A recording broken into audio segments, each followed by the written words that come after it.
I know you're going to cringe on this, but it's okay. Okay. Reverend Kenan Banana writes a very, very interesting book, The Gospel in the Ghetto. And he brings about a very, very critical argument. And he imagines if Jesus has emerged within the within the Shona social cultural space. That was a tongue twister.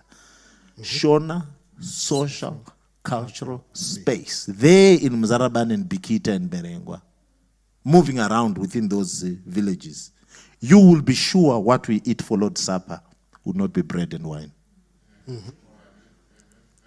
Chingwane raspberry. It will not be even chingwane raspberry. Mayo. It will be chimodo ne mayo. Because it's what was accessible even to the poor of the poorest. Okay. That's not me. That's Sotindo.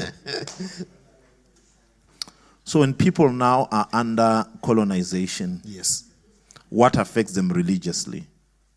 Affects them politically. Affects them politically. So when you're fighting politically, that fight is a religious fight. But that religious fight is also an economic fight. But that fight also is a cultural fight. And the best way to destroy any kingdom now is to make sure that you go to the elite and divide the elite in terms of how far they go in assimilation and absorption. Shamar. So what you then find, and what then gives us apocalyptic literature, is the priests were divided in Israel.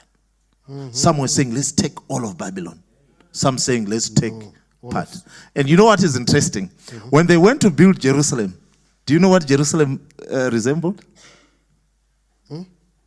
When they went back, yes, 587, when the decree to rebuild Jerusalem was announced, when they went back to rebuild the temple, and the elders were crying, those who had seen the temple of Solomon, temple, yes, and the young men were celebrating who had seen the temple. Do you know why?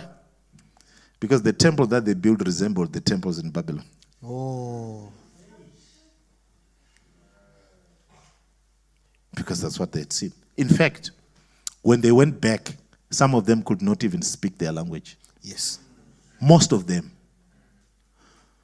So the Bible that you then find, which we now use, and the manuscripts that we find, we call them proto-Masoretic text and things like that, had to be translated because most of them could not read. Yes. And it's not a shock. You know, my family still lives in Germany. And